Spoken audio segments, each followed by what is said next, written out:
Boa noite a todos, espero que todos estejam bem. Deixa eu já fazer alguns comentáriozinhos, né? Bom, primeiramente, parabenizar, né, pelo desempenho da maioria na nossa P1. Fiquei muito satisfeito com as notas, tá? Isso é muito bacana, né? Significa que estão correspondendo aí à expectativa, que estão assimilando, e isso é muito gratificante, né, para o professor que está ministrando as aulas aí, tá?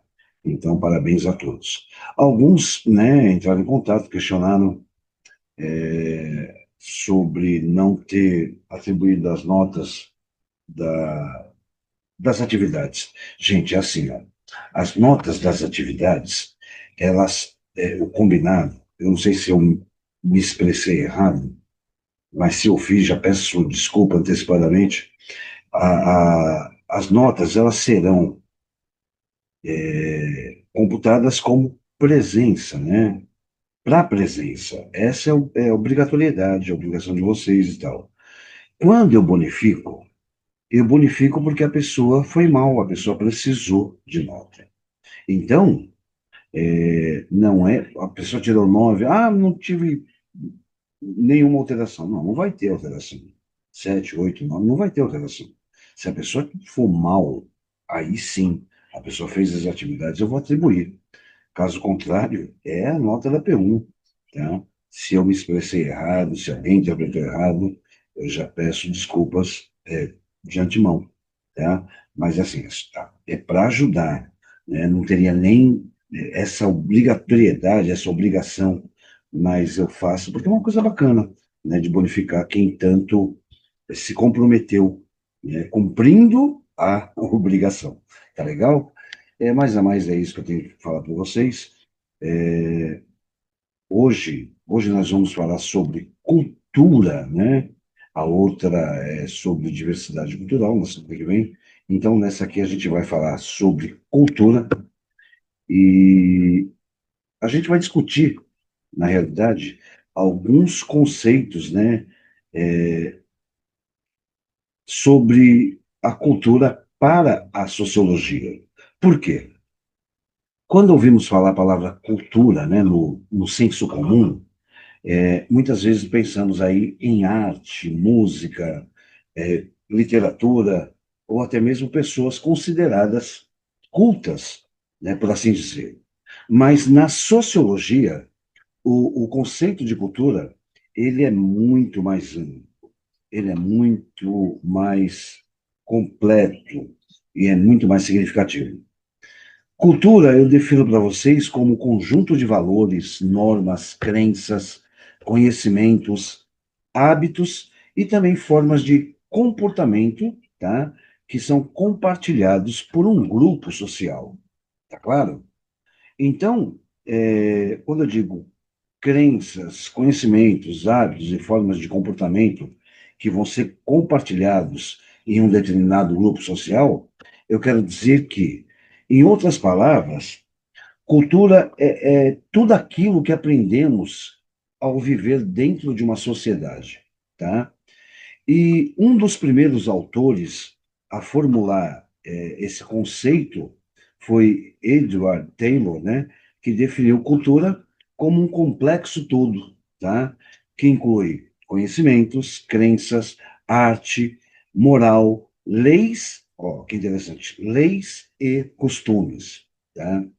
Além disso, pensadores como Emily Durkheim, eles destacaram que muitos desses elementos culturais, eles exercem aí uma força sobre indivíduos.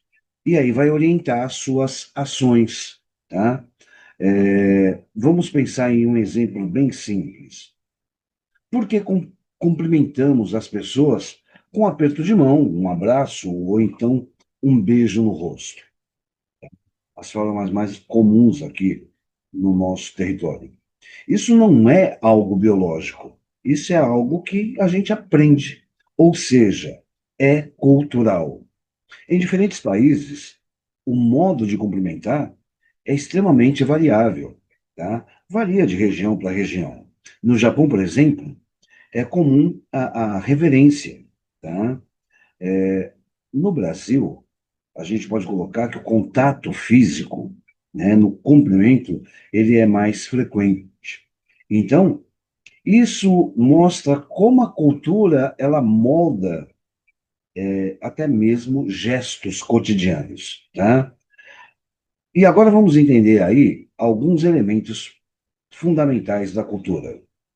Primeiro, eu gostaria que vocês lembrassem. Primeiro, temos os valores. O que são valores? Valores são ideias compartilhadas sobre o que é considerado bom, sobre o que é considerado bom, certo ou até mesmo desejável, tá? Por exemplo, honestidade, respeito e liberdade são valores importantes aí em muitas sociedades. Alguém vai dizer aí, em todas, né, professor? Isso, exatamente. Em seguida, depois dos valores, nós temos aí as normas. As normas são regras de comportamento que orientam aí como nós devemos agir, tá, em determinadas situações. Essas normas elas podem ser formais, como as leis, ou informais, como regras de convivência, tá? E aí eu vou dar um exemplo de esperar a sua vez na fila é uma norma social. Outro elemento importante dentro dessa questão da cultura são os símbolos, tá? E o que são símbolos? Símbolos eu vou definir como elementos que carregam significados compartilhados. E a linguagem, né, é o principal deles, é o principal destes elementos, tá? As palavras que usamos, elas só fazem sentido porque há um acordo coletivo sobre os seus significados, tá? Uma bandeira nacional também é um símbolo poderoso, pois aí vai representar a identidade, o pertencimento, né, da pessoa. Além disso, eu gostaria que vocês entendessem que nós temos os costumes que são o quê? Práticas repetidas ao longo do tempo. Né? Todo mundo tem alguma prática que se repete ao longo do tempo. Por exemplo, comemorar aniversários, né? Ou celebrar datas específicas. Esses elementos juntos, né? Eles formam aí o que nós chamamos de sistema cultural. Tá claro? Então, assim, agora um ponto fundamental para que vocês gravem, né? A cultura, ela não é nada que a gente pode considerar algo fixo. Ela vai estar em constante transformação. Tá claro? Então, ela não fica estagnada. Por quê? Porque isso acontece porque a sociedade ela muda e a cultura, obviamente, ela vai acompanhar essas mudanças da sociedade. O exemplo que eu vou trazer é o impacto da tecnologia, né? E aí a gente volta lá bem atrás, o surgimento da internet, das redes sociais, ela transformou profundamente aí os nossos hábitos, os nossos dia a dia, aplicativos como Instagram, TikTok, eles criaram novas formas de comunicação. Além de criar novas formas de comunicação, eles criaram aí expressões, né, e até mesmo a construção de uma identidade, né? Se vocês forem analisar, isso são as redes sociais. Hoje, muitas pessoas produzem conteúdo e influenciam opiniões e também constroem carreiras, né, dentro destas plataformas. E isso mostra como a cultura digital é uma parte importante da cultura contemporânea, né? Outro conceito importante é o da socialização. Socialização nada mais é do que o processo pelo qual nós aprendemos a cultura. Desde crianças, né, nós somos ensinados o quê? Nós somos ensinados sobre o que é certo e o que é errado. Como nós devemos nos comportar, como e o que nós devemos valorizar. E aí, a família, a escola, a mídia, a religião são agentes fundamentais nesse processo cultural, de formação cultural. Por exemplo, Uma criança aprende desde cedo a dizer por favor, obrigado. Isso não é natural, ele é aprendido, tá claro? Então, agora vamos falar aí sobre um pouquinho, né, sobre a diversidade cultural, tema também da nossa próxima aula na semana que vem. Cada sociedade, ela desenvolve a sua própria cultura, tá? E dentro de uma mesma sociedade, podem existir várias culturas diferentes. Isso é o que chamamos de diversidade cultural. Aqui no nosso território, por exemplo, temos aí influências indígenas, influências africanas, influências europeias, e essa mistura, essa miscigenação, ela se reflete aí na culinária, ela se reflete na música, ela se reflete nas nossas tradições. Há pouco nós tivemos aí o carnaval, né? Então tem o samba, o carnaval, a feijoada, tudo isso são exemplos de diversidade cultural. Mas o interessante é que nem sempre nós lidamos bem com essas diferenças culturais.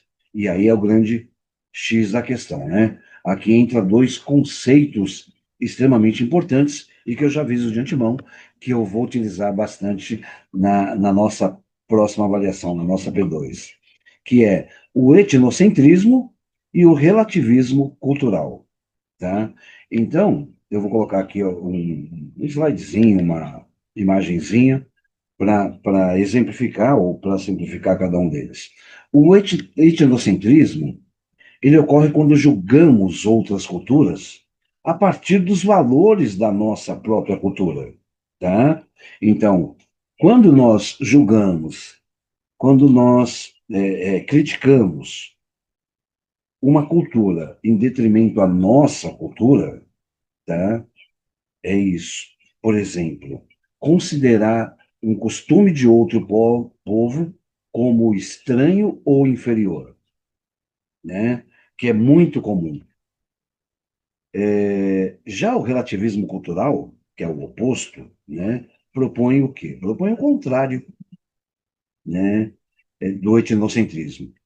Ele sugere que devemos aí compreender cada cultura a partir de seus próprios valores. E aí eu vou ser bem incisivo nessa parte. Isso não significa concordar com tudo, tá? Mas sim evitar julgamentos precipitados. Você pode ter a sua opinião, né, formada a respeito de determinada situação, tá? Mas você não pode fazer um julgamento precipitado.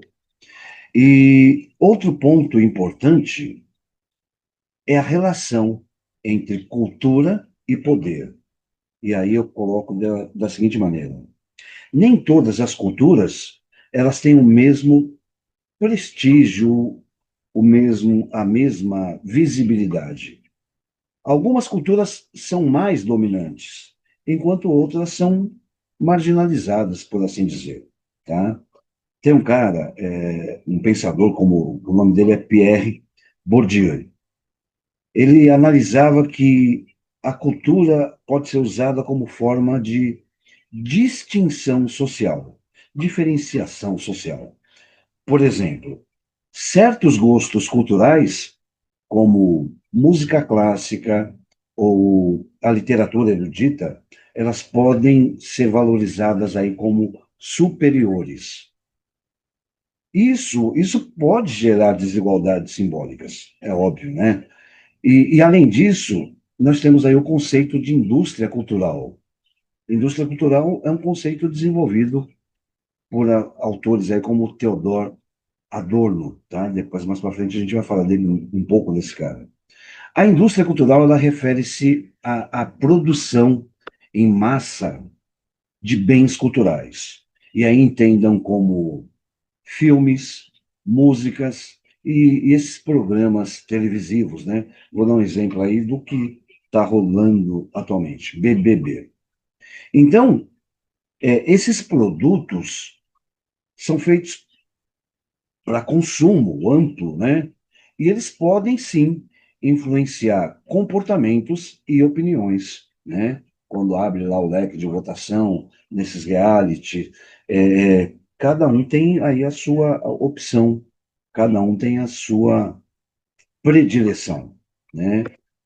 Um outro exemplo são as tendências de moda e padrões de beleza. Muitas vezes eles são difundidos pela mídia, né? Então, eu não gosto disso, mas não é porque você não gosta que outra pessoa não vai gostar. Outro conceito extremamente relevante é o da cultura de massa. O que vem a ser essa cultura de massa? Pois bem, ela está relacionada à padronização cultural. Por que a padronização cultural? Porque o objetivo dela é o consumo em larga escala, tá? Por outro lado, também existem culturas alternativas e culturas subculturas. Olha que interessante.